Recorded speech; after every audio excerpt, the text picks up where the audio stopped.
10 years ago, these were some of the last Canadian boots on the ground in Afghanistan. Lower the Canadian flag. The blood, sweat, and toil had come to an end. For Canada, the war may have ended a decade ago. There is still a lot of soul searching. The way that Afghanistan ended up in August of 2021 has caused many of us who served there to question, was our tour worth it? An understated ceremony in Ottawa to mark a war many Canadians today struggle to recall and seem eager to forget. Like all wars, it will slip into history, but history will continue to be with us as we face an increasingly dangerous future. There's never been a national conversation about Afghanistan, why Canada was there, and what can be learned.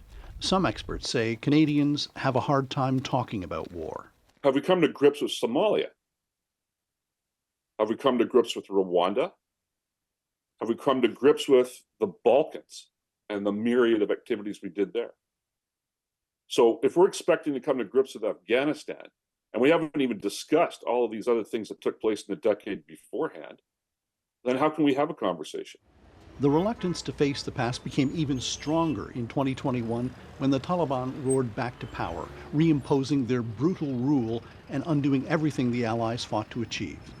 Some find Canada's legacy in individual stories, like this Afghan journalist who now lives here and says without the sacrifice of Canadian soldiers, she wouldn't be who she is today. With Canada's intervention, I was being able to go back to school and gave me a sense of freedom and hope. It was like a new beginning for me.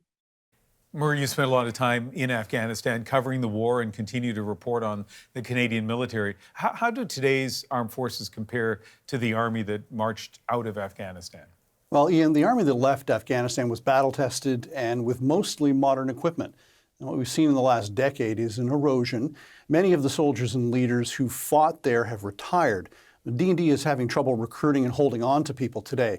But more importantly, as we saw in our exclusive reporting last week, the military's combat readiness has shriveled at a time when there are bigger wars raging outside of our borders, and almost half of its equipment is unserviceable.